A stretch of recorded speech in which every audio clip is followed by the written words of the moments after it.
El 8 de diciembre de 1980, un hombre de 40 años fue asesinado frente a su edificio en Nueva York. El mundo lloró. Millones encendieron velas, pero había alguien que no pudo estar en el sepelio. Su hijo mayor, Julian Lennon, tenía 17 años y estaba en Gales. ¿Por qué no estuvo ahí? Porque su padre llevaba 5 años sin dirigirle la palabra. Porque John Lennon, el hombre que cantó All You Need Is Love, había abandonado a su primer hijo cuando tenía 5 años. Lo dejó, literalmente. Se marchó con Yoko Ono y nunca regresó. Y cuando Julian se enteró de la muerte de su padre por la radio, su primera reacción no fue llorar, fue pensar. Ni siquiera me llamó para despedirse. Pero Julian no fue el único. Hubo otro hijo, Sean, el hijo perfecto. El que sí tuvo a John. El que creció en el Dakota Building con todo el dinero del mundo. Y descubrió que tener al padre presente no garantizaba nada, porque la sombra de John Lennon era tan grande que aplastaba a quien estuviera cerca. Esta es la historia de 2 hermanos que compartieron un padre, pero vivieron vidas opuestas. Uno abandonado, otro sobreprotegido, y ambos atrapados en el legado de un mito. Londres, 1963. Los Beatles acababan de estallar. She Loves You sonaba en cada radio. Las adolescentes gritaban hasta desmayarse, y John Lennon, con 23 años, ya era una superestrella. Pero en su casa de Kenwood, en las afueras de Londres, había un niño pequeño que lo esperaba. Julian, nacido en abril de 1963, justo cuando Please Please Me llegaba al número 1. Su madre, Cynthia, intentaba sostener algo parecido a una familia normal. Cocinaba, leía cuentos antes de dormir. Esperaba que John regresara de las giras, pero John casi nunca regresaba. Y cuando lo hacía, traía consigo el ruido del mundo exterior. Periodistas, fotógrafos, fans acampando frente a la puerta. La casa se llenaba de gente extraña. Julian crecía en medio del caos, creyendo que eso era normal, que todos los niños vivían así. Para 1968, John conoció a Yoko Ono y todo cambió. No gradualmente, de golpe. Un día estaba, al siguiente no. Se mudó con Yoko. Le dejó una nota a Cynthia y a Julian. Ni siquiera eso. El niño tenía 5 años y detrás de las portadas de revistas, detrás de la imagen, detrás del activismo por la paz, había un hijo que aguardaba una llamada que jamás llegó. Vivir como hijo de un Beatle no era privilegio, era exposición constante. Cada vez que Julian salía de casa, había cámaras. Preguntas. ¿Dónde está tu papá? ¿Por qué no vive contigo? ¿Es verdad que te abandonó?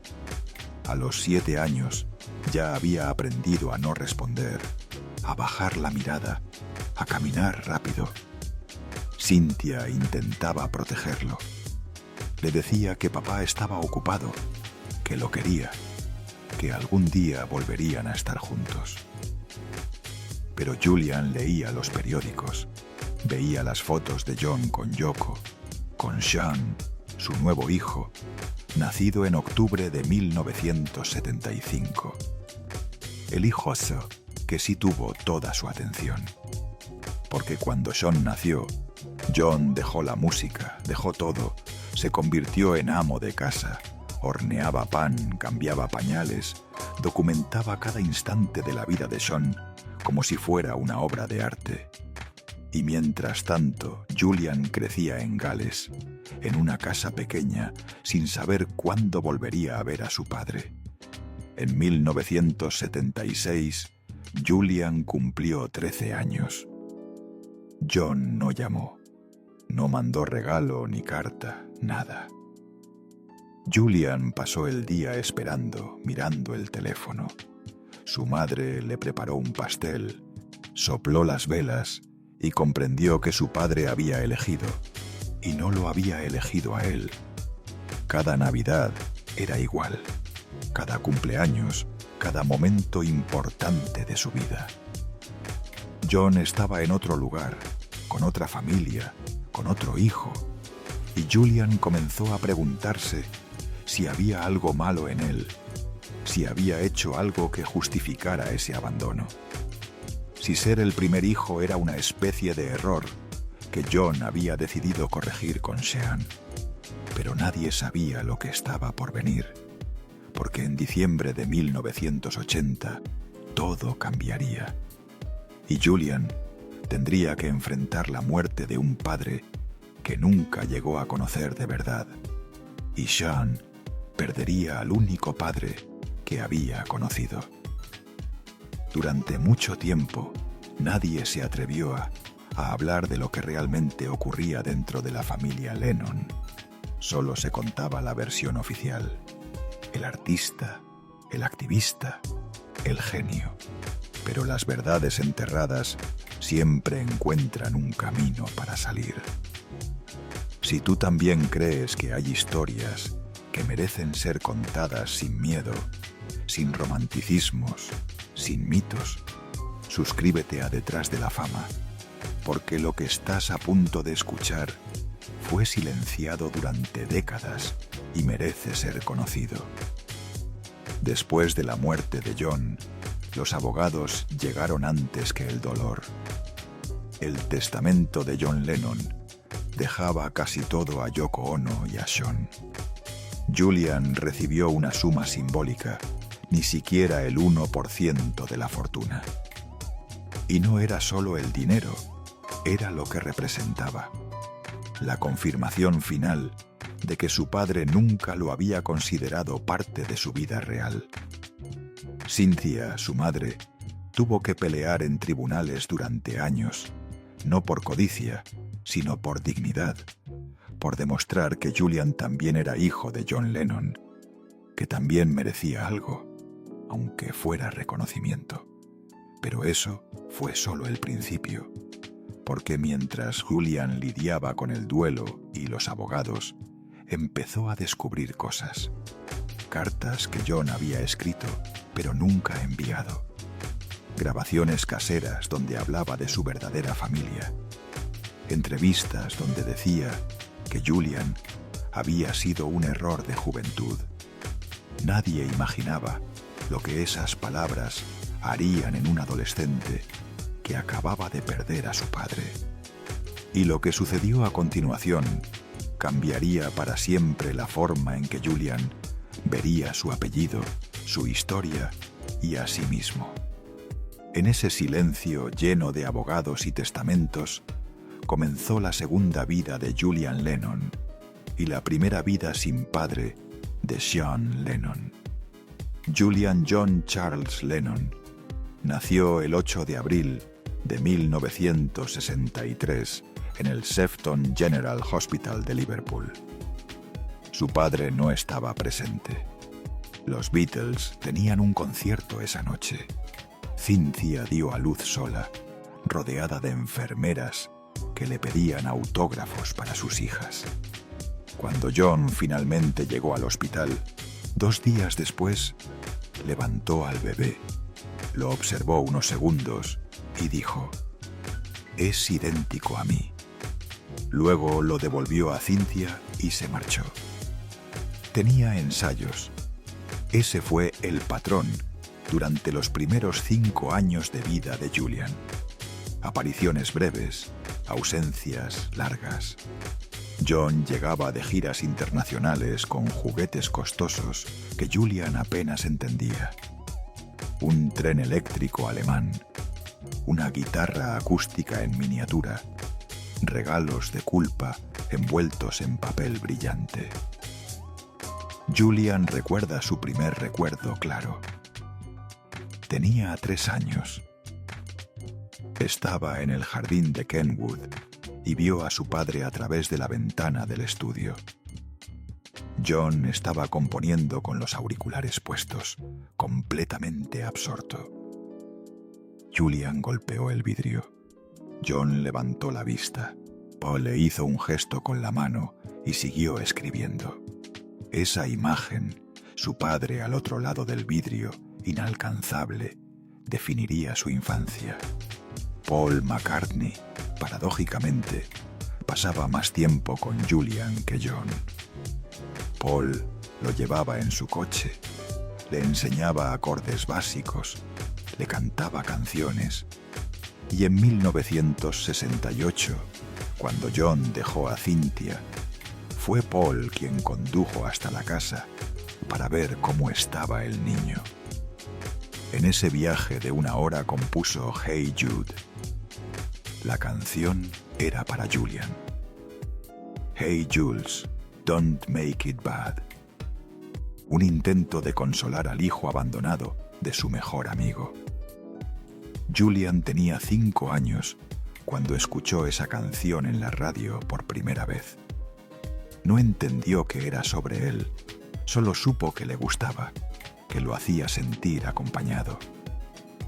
Entre 1968 y 1975, Julian vio a su padre exactamente 11 veces.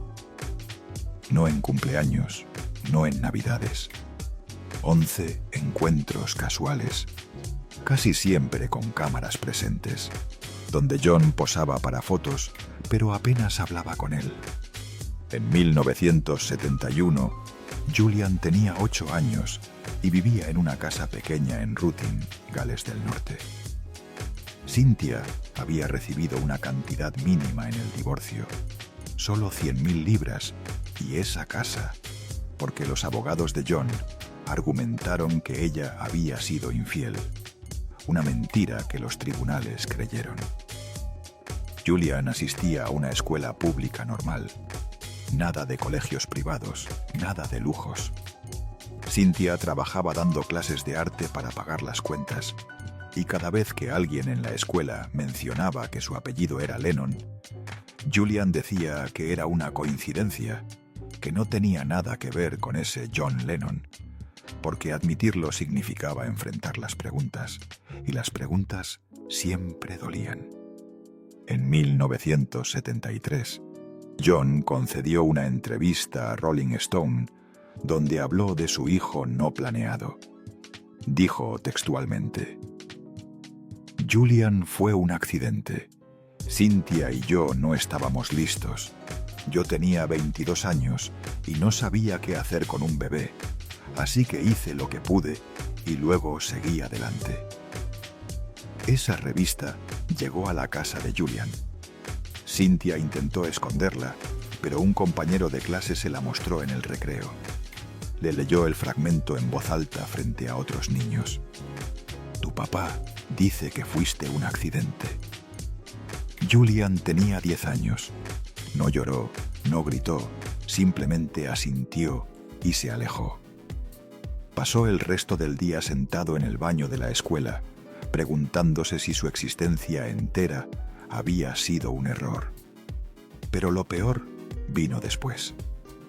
En octubre de 1975, Sean Ono Lennon nació y John, por primera vez en su vida, decidió ser padre a tiempo completo. Dejó la música, dejó las giras, dejó todo. Se convirtió en amo de casa, horneaba pan integral, cambiaba pañales, documentaba cada momento de Sean en fotografías Polaroid que luego enmarcaba. Y todo eso, la dedicación, el amor, la presencia, confirmaba lo que Julian siempre había temido. Su padre sí podía ser un buen padre, solo que no para él. En 1976, Julian cumplió 13 años. Ese día, sentado frente al pastel que Cynthia había hecho, miró el teléfono. Esperó. Cada vez que sonaba, su corazón se aceleraba. Pero nunca era John. Eran amigos de Cynthia, familiares, nadie importante. Sopló las velas, cortó el pastel y resolvió que dejaría de esperar. 8 de diciembre de 1980, 1:17 de la noche. Julian estaba en casa de Cynthia en Ruthin. Tenía 17 años. Estudiaba para sus exámenes finales de secundaria. La radio estaba encendida de fondo y de repente el locutor interrumpió la canción. Lamentamos informar que John Lennon ha sido asesinado esta noche en Nueva York. Julian no se movió. Escuchó las palabras, pero no las procesó. Su madre entró corriendo a la habitación, pálida, con lágrimas en los ojos. Lo abrazó. Él no la abrazó de vuelta, solo se quedó ahí, con el lápiz todavía en la mano, mirando la página del libro que había estado leyendo. No sintió tristeza, sintió vacío. Porque, ¿cómo lloras a alguien que nunca estuvo realmente ahí? Los días siguientes fueron un caos. Periodistas acamparon frente a la casa. Querían declaraciones, fotos de Julian llorando, titulares dramáticos. Pero Julian se negó a salir. Se encerró en su habitación. No habló con nadie. Cynthia intentó contactar a Yoko para coordinar el funeral. Yoko no respondió. Envió a un asistente que dejó claro: Julian no era bienvenido. La ceremonia sería privada, solo para la familia real de John. Julian no fue al funeral de su padre, y cuando los medios se enteraron, lo retrataron como el hijo desagradecido, como si él hubiera elegido no ir, como si no quisiera despedirse. Nadie mencionó que Yoko lo había excluido deliberadamente. Semanas después, llegó el testamento. John Lennon dejó aproximadamente $250 millones. Casi todo fue para Yoko y Sean. Julian recibió 20.000 libras y un fondo fiduciario con condiciones estrictas. Solo podría acceder al dinero si demostraba necesidad económica. Su propio padre había puesto condiciones para que recibiera dinero, como si no confiara en él, como si creyera que Julian solo lo buscaría por interés. Cynthia demandó, no por codicia, sino por principio. El proceso duró 16 años. 16 años de abogados, tribunales, declaraciones públicas y finalmente, en 1996, llegaron a un acuerdo. Julian recibiría una suma no revelada, estimada en 20 millones de libras, y algunas pertenencias personales de John. Entre esas pertenencias había cartas que John había escrito, pero nunca enviado. Una de ellas, fechada en 1979, decía: «Pienso en Julian a veces. Me pregunto cómo será de grande, si se parece a mí, si me odia. Probablemente me odia, y tal vez tiene razón». Julian leyó esa carta en 1996, 16 años después de la muerte de su padre, y por primera vez lloró. Hoy Julian Lennon tiene 61 años. Vive entre Los Ángeles e Italia. Nunca se casó, nunca tuvo hijos. Cuando le preguntan por qué, responde: «No quiero arriesgarme a ser como mi padre, porque el miedo a repetir patrones es más fuerte que el deseo de formar una familia». Julian se convirtió en músico, pero no por vocación, sino por supervivencia emocional. lanzó su primer álbum, Ballotte, en 1984. Fue un éxito comercial, disco de platino, 3 sencillos en el top 10, críticas que lo comparaban inevitablemente con su padre. Cada entrevista era la misma. ¿Qué se siente ser el hijo de John Lennon? ¿Sientes la presión del apellido? ¿Crees que tu padre estaría orgulloso? Julian respondía con frases ensayadas. Sonreía. Decía que su padre era un genio, que lo extrañaba. Pero por dentro, cada pregunta era una herida que se reabría. Dejó la música en los 90, no porque no fuera bueno, sino porque no podía soportar más las comparaciones. Cada vez que subía al escenario, alguien en el público gritaba: ¡Viva John! Ay, como si él fuera solo una extensión de su padre, como si no tuviera identidad propia. Se dedicó a la fotografía, a la filantropía. Fundó la White Feather Foundation, enfocada en causas ambientales y humanitarias. Viaja constantemente, documenta tribus indígenas en peligro de extinción, protege ecosistemas en África. Hace lo que su padre predicaba, pero nunca practicó. Cambiar el mundo sin cámaras, sin publicidad, sin ego. En 2020, durante una entrevista para un documental sobre su vida, le preguntaron: ¿perdonaste a tu padre? Julian hizo una pausa larga, miró hacia la ventana y respondió: no sé si perdonar es la palabra correcta. Entiendo que era humano, que cometió errores, pero entender no borra el dolor.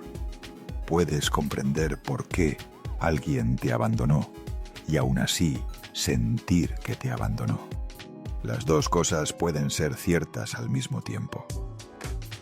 Nunca habla de Sean. Cuando le preguntan por su hermano, cambia de tema. Dice que tienen vidas separadas, que se respetan pero no se buscan, porque Sean representa todo lo que Julian nunca tuvo. La atención de John, el amor incondicional, la certeza de ser querido. Y eso, aunque no es culpa de Sean, es imposible de ignorar. Sean Taro. Ono. Lennon nació el 9 de octubre de 1975. El mismo día que su padre cumplía 35 años. John lo vio como una señal del universo, una segunda oportunidad, una forma de redimirse. Desde el primer segundo, Sean fue documentado, grabado, fotografiado. Cada balbuceo quedó registrado en cintas de audio. Cada paso en película de 16 milímetros. John llevaba una cámara Nikon a todos lados y capturaba cada momento. Sean tomando su primer baño. Sean probando puré de manzana. Y Sean durmiendo con su osito de peluche. No era solo paternidad, era obsesión. John dejó la música el día que Sean nació.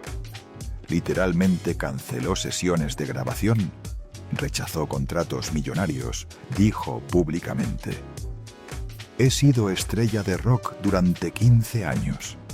Ahora quiero ser padre. Y lo fue, pero de una manera que nadie esperaba. Se convirtió en amo de casa. Yoko manejaba los negocios, las inversiones, las decisiones financieras, y John horneaba pan.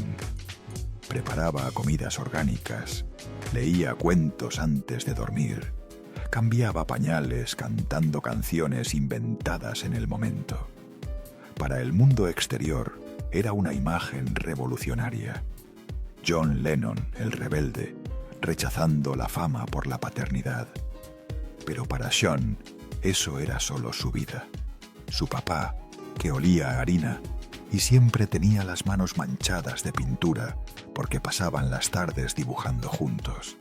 Sean no conoció al Beatle, solo conoció a John, el hombre que lo llevaba al parque, que le enseñaba a tocar el piano, que le decía cada noche sin falta: «Eres lo mejor que me ha pasado en la vida». Y Sean le creía. Vivir en el Dakota Building no era normal, pero Sean no tenía con qué comparar. El apartamento 72 ocupaba toda una planta, paredes blancas, ventanales enormes con vista a Central Park, habitaciones llenas de instrumentos musicales, cámaras antiguas, pinturas japonesas y siempre guardias de seguridad en la entrada. Sean crecía en una burbuja controlada.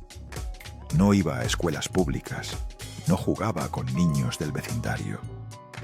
Tenía tutores privados que llegaban al apartamento, clases de música, clases de arte, clases de japonés, porque Yoko insistía en que debía conocer sus raíces, pero no tenía amigos. Y John justificaba el aislamiento diciendo que era por seguridad, que el mundo exterior era peligroso, que la gente solo querría acercarse a Sean por ser su hijo, que era mejor mantenerlo protegido hasta que fuera lo suficientemente grande para entender. Así que Sean pasaba días enteros dentro del apartamento. Jugaba solo. Componía melodías en el piano de cola Steinway que ocupaba la sala principal y esperaba a que su padre terminara de hornear el pan para pasar tiempo juntos. Pero había algo extraño en esa dinámica, algo que Sean no comprendía cuando era niño, pero que años después reconocería como control. Porque John no solo lo cuidaba, lo vigilaba. Cada decisión de Sean pasaba por John. ¿Qué comía? ¿Qué veía en televisión? ¿Con quién hablaba por teléfono? ¿Qué música escuchaba? John revisaba las cintas de las llamadas telefónicas. Leía los cuadernos de dibujo de Sean, buscando señales de problemas emocionales. Preguntaba constantemente: ¿estás feliz? ¿Te sientes amado? Y Sean siempre respondía que sí. ¿Cómo explicarle a tu padre que su amor se sentía asfixiante? En 1979, Sean tenía 4 años. John decidió que era momento de enseñarle a tocar guitarra.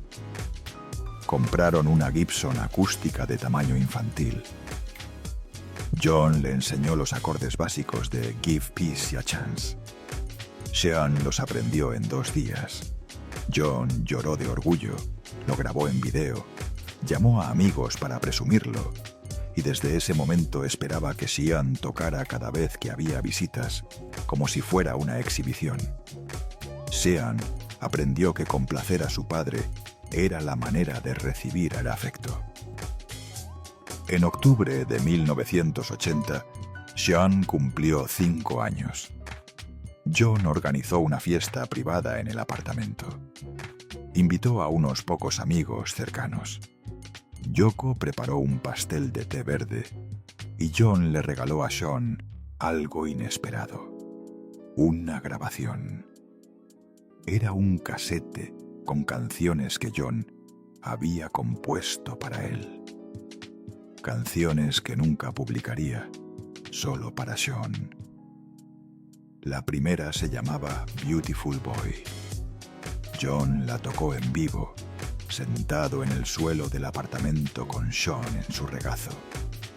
Close your eyes, have no fear, the monster's gone. He's on the run, and your daddy's here. Sean la escuchó con los ojos cerrados y sintió algo que no tenía nombre, una mezcla de amor y presión, porque sabía que su padre había dejado todo por él. Y eso significaba que tenía que ser perfecto, que no podía fallar, que su existencia tenía que justificar el sacrificio de John. 2 meses después, John estaría muerto. 8 de diciembre de 1980, 10:50 de la noche. Sean estaba dormido en su habitación. Yoko estaba en el estudio del apartamento revisando contratos. John había salido horas antes con ella para una sesión de fotos, pero regresaron separados. Yoko llegó primero. John venía en camino. A las 10:50, Yoko escuchó disparos. Corrió hacia la ventana. Vio luces, movimiento. Escuchó gritos. Alguien tocó la puerta del apartamento. Un guardia de seguridad, pálido, temblando. Han disparado al señor Lennon. Yoko corrió al hospital. Dejó a Sean dormido con una niñera. No quería despertarlo. No sabía cómo explicarle lo que estaba ocurriendo. A las 11:07, John Lennon fue declarado muerto. Yoko regresó al Dakota a las 2:30 de la madrugada. Entró a la habitación de Sean, lo despertó con cuidado. Sean abrió los ojos confundido, vio las lágrimas de su madre y supo, sin que ella dijera nada, que algo terrible había pasado. Yoko se sentó en la cama, tomó las manos de Sean y dijo: «Papá ha tenido un accidente. Ya no está con nosotros». Sean tenía 5 años. No entendía el concepto de muerte. Preguntó: «¿Cuándo va a volver?». Y Yoko lloró. No pudo responder. Durante días, Sean esperó. Miraba la puerta del apartamento cada vez que escuchaba pasos en el pasillo. Preguntaba por qué su padre no venía a darle las buenas noches, por qué no horneaba pan, por qué todo el mundo lloraba. Yoko intentó explicarle. Le dijo que papá se había ido a un lugar donde ya no sentía dolor, que siempre estaría con ellos en espíritu, que lo amaba más que a nada en el mundo. Pero Sean no entendía. Solo sabía que su padre había desaparecido y que nadie podía decirle cuándo volvería. El funeral fue privado, tan privado que ni siquiera hubo ceremonia tradicional. John fue cremado, sus cenizas esparcidas en Central Park, frente a Strawberry Fields. Yoko no permitió que Sean estuviera presente. Dijo que era demasiado pequeño, que no debía ver eso. Así que Sean nunca tuvo un lugar donde despedirse. Las semanas siguientes fueron un silencio ensordecedor. El apartamento se llenó de gente, abogados, periodistas acreditados, amigos de Yoko, psicólogos infantiles. Todos hablaban en voz baja. Todos miraban a Sean con lástima. Y Sean comenzó a comprender algo. Su vida acababa de transformarse para siempre. En enero de 1981, un mes después de la muerte de John, Sean entró al estudio del apartamento. Vio la guitarra Gibson de su padre apoyada contra la pared. Se acercó, la levantó. Era pesada. Intentó tocar los acordes de Beautiful Boy. No le salieron. Dejó la guitarra en el suelo. Po se sentó y lloró por primera vez desde la muerte de su padre. Hoy Sean Lennon tiene 49 años. Vive en el West Village, Manhattan. Nunca se mudó del Dakota, pero no vive ahí. Dice que el apartamento está congelado en el tiempo, que Yoko lo mantiene exactamente como estaba en 1980, como un museo. Sean se convirtió en músico. No tuvo opción realmente. Desde los 10 años supo que eso era lo que el mundo esperaba de él. Así que aprendió bajo, guitarra, batería, producción. Se unió a bandas experimentales. Colaboró con artistas de culto como Yuka Honda, Albert Hammond Jr. y Charlotte Kemp Mull, quien se convirtió en su pareja durante años. Pero nunca fue Sean Lennon el músico. Siempre fue el hijo de John Lennon, que también hace música. Cada crítica de sus álbumes mencionaba a su padre. Con cada entrevista comenzaba con la misma pregunta: ¿qué se siente ser el hijo de una leyenda? Y Sean respondía con paciencia ensayada: honestamente, para mí era solo mi papá. Pero la verdad era más compleja, porque Sean cargaba con algo que Julian nunca tuvo: la culpa de ser el hijo amado, el hijo que sí recibió atención, el hijo perfecto. Y eso, en cierta forma, era su propia cárcel. En 2010, durante una entrevista para NPR, le preguntaron si había hablado alguna vez con Julian.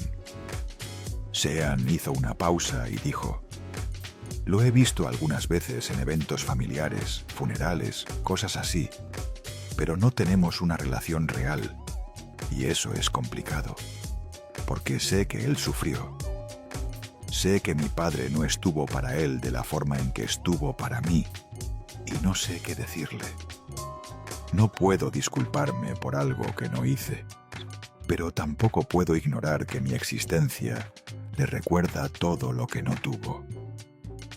Esa honestidad brutal es característica de Sean. No romantiza a su padre, no pretende que John fue perfecto. Habla abiertamente de los errores, las ausencias con Julian, la presión que sintió al crecer como el hijo redentor. En 2020, Sean lanzó un podcast llamado Traveling with Ghosts, donde aborda temas filosóficos, espiritualidad y música. En uno de los episodios, reflexiona sobre la muerte de su padre. Tenía 5 años cuando murió, y durante mucho tiempo idealicé esa relación. Pensaba: tuve al mejor papá del mundo. Pero al crecer me di cuenta de que no lo conocí realmente. Conocí a un hombre que estaba intentando redimirse, y fui parte de esa redención, lo cual es hermoso, pero también significa que mi existencia tenía un propósito que yo no elegí. Tenía que demostrar que mi padre había cambiado, que era posible ser diferente. Y esa es una carga enorme para un niño. Sean nunca tuvo hijos. Cuando le preguntan, responde: no estoy seguro de estar hecho para eso. He visto lo que significa ser padre cuando el mundo está mirando, y no sé si puedo hacerlo sin repetir errores. El miedo, de nuevo. A diferencia de Julian, Sean sí mantiene contacto con Yoko. Hablan con regularidad, comparten cenas, pero su relación es compleja. Sean ha dicho públicamente que Yoko es brillante pero difícil, que crecer con ella fue como crecer con una estratega, no con una madre tradicional, que aprendió a leer emociones en silencios, no en palabras. En 2023, Sean concedió una entrevista a The Guardian, donde finalmente habló de Julian con mayor profundidad. Le preguntaron si consideraba que tenían algo en común. Sean respondió: sí, los dos crecimos sin padre. Yo lo tuve 5 años, él lo tuvo parcialmente otros 5. Pero al final, ambos quedamos huérfanos del mismo hombre, solo que de formas opuestas. Él nunca tuvo suficiente. Yo tuve demasiado, demasiado pronto. Y ambos pasamos el resto de nuestras vidas intentando entender qué significa eso. Sean sigue haciendo música, pero ahora la hace en sus propios términos. Colaboraciones experimentales, proyectos pequeños, nada del circuito masivo, nada que lo fuerce a competir con el fantasma de John Lennon. Vive tranquilo, camina por el Village sin seguridad, frecuenta cafés donde nadie lo reconoce. Y cuando alguien lo hace y menciona a su padre, Sean asiente, agradece y cambia de tema rápidamente, porque aprendió que ser el hijo de es una identidad que el mundo te asigna y que la única forma de sobrevivir es construir otra identidad paralela, más silenciosa, más tuya, donde ese apellido sea solo una parte, no el todo. Julian y Sean se han visto exactamente 7 veces en sus vidas adultas. La primera fue en 1988, en una gala benéfica en Londres. Julian tenía 25 años, Sean 13. No hablaron, solo se saludaron de lejos. Había demasiadas cámaras, demasiada expectativa. Los medios querían una reconciliación dramática, lágrimas, abrazos, pero solo hubo un apretón de manos cortés y silencio incómodo. La segunda vez fue en 1998, en la inauguración de una exhibición sobre John Lennon en el Museo Rock and Roll Hall of Fame. Yoko organizó el evento. Invitó a Julian por obligación legal, no por afecto. Julian llegó tarde. Se quedó en la parte trasera del auditorio. Cuando terminó el discurso de Yoko, se fue sin hablar con nadie. Sean lo vio marcharse, no lo detuvo. La tercera vez fue en 2007, en el funeral de un amigo cercano de John. Esta vez sí hablaron brevemente. Sean se acercó a Julian después de la ceremonia. Le preguntó cómo estaba. Julian respondió, sobreviviendo. Sean asintió, dijo, entiendo, y se despidieron. Esa conversación de 2 minutos fue la más extensa que habían tenido en décadas. Los encuentros siguientes fueron similares. Reuniones obligadas por eventos familiares, funerales, inauguraciones, siempre cordiales, siempre distantes, nunca íntimos. Porque, ¿cómo construyes una relación con alguien que representa todo lo que no tuviste? ¿Cómo miras a tu hermano sin ver la prueba viviente de que tu padre podía amar, solo que no te amó a ti? En 2015, un periodista le preguntó a Julian si consideraba a Sean su hermano. Julian respondió, legalmente, sí. Emocionalmente, no sé. No crecimos juntos, no compartimos recuerdos. Nuestras vidas fueron completamente distintas, así que no puedo decir que sienta lo que se supone que un hermano debe sentir, pero tampoco le deseo mal, solo seguimos caminos separados. Esa respuesta generó controversia. Algunos lo acusaron de resentido, otros lo defendieron argumentando que era imposible forzar un vínculo que nunca existió. Sean nunca comentó públicamente sobre esas declaraciones, pero en una entrevista posterior dijo algo revelador. Entiendo que Julian tenga sentimientos complicados. No lo juzgo. Él vivió algo que yo no puedo imaginar. Y yo viví algo que él tampoco puede imaginar. No somos enemigos. Simplemente somos 2 desconocidos que comparten un apellido y un trauma. Esa palabra, trauma. Porque eso es lo que John Lennon dejó como herencia. No solo música, no solo millones de dólares. Trauma diferente para cada hijo, pero trauma al fin. Julian cambió su nombre artístico brevemente en los 90. Se presentaba como Julian L. en algunos créditos de producción, intentando escapar, intentando ser alguien más. No funcionó, porque el apellido Lennon no es solo un apellido, es una expectativa, un estándar imposible, una sombra que te sigue incluso cuando intentas correr. Julian dejó de intentar, aceptó que siempre sería el hijo de, y resolvió que si iba a cargar con ese peso, lo haría en sus propios términos. Filantropía sin cámaras, arte sin comparaciones, vida privada protegida con determinación. Cochon tomó otro camino. Abrazó el apellido, pero lo subvirtió. Hace música extraña, experimental, nada comercial, como diciéndole al mundo: sí, soy un Lennon, pero no el Lennon que esperaban. Ambos, de formas opuestas, intentando responder la misma pregunta: ¿cómo ser tú mismo cuando tu apellido pertenece a la historia?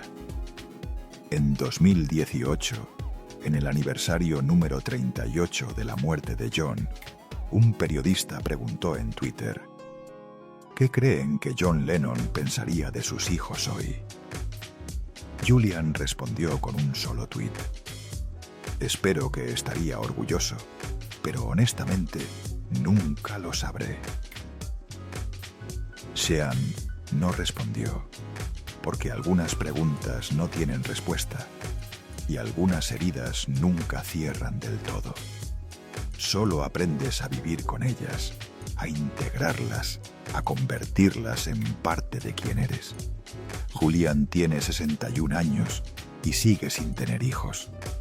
Sean tiene 49 y tampoco. Yo 2 hermanos que decidieron, sin consultarse, terminar el linaje Lennon con ellos. Porque cuando tu padre es una leyenda, la presión de continuar el legado se vuelve insoportable. Y a veces la única forma de liberarte es negarte a repetir el patrón, negarte a traer a este mundo, a otro niño que tendrá que explicar quién fue su abuelo cada vez que diga su apellido. Negarte a perpetuar una historia que ya hizo suficiente daño. Al final, John Lennon dejó 2 hijos. Uno que nunca tuvo suficiente de él y otro que tuvo demasiado pronto. Y ambos pagaron el precio de ser parte de algo más grande que ellos. Julian pasó décadas buscando el amor que nunca recibió. Sean pasó décadas intentando no ser aplastado por el amor que sí recibió. Y ninguno pudo escapar de la misma verdad. Ser hijo de John Lennon no fue un privilegio, fue una condena disfrazada de legado. Porque la fama no perdona, el mito no tiene piedad. Y cuando tu padre es más grande que la vida, tú te conviertes en una nota al pie, en una anécdota, en una curiosidad para documentales. Julian hoy vive en Italia, en una casa sin fotografías de su padre. Hace fotografía de vida salvaje. Protege especies en peligro de extinción. Viaja a lugares donde nadie sabe quién es, y en esos lugares, por primera vez en su vida, puede ser solo Julian. No el hijo abandonado, solo Julian. Sean vive en Manhattan, rodeado de instrumentos musicales que usa cuando nadie está mirando. Compone canciones que nunca publica. Escribe letras sobre la imposibilidad de escapar del pasado. Y a veces, tarde en la noche, pone Beautiful Boy y llora, porque esa canción es lo único que tiene de su padre que no pertenece al mundo. Ninguno habla del otro públicamente, pero ambos cargan con el mismo peso: la ausencia.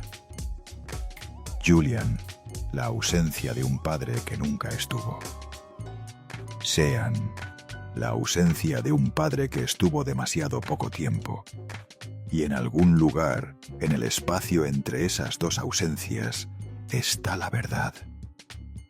John Lennon fue un genio, fue un visionario, transformó la música para siempre. Pero como padre dejó heridas que ni el tiempo ni los millones pudieron sanar. Porque al final el poder se apaga, la fama se desvanece, las canciones quedan. Pero el dolor de los hijos, ese permanece.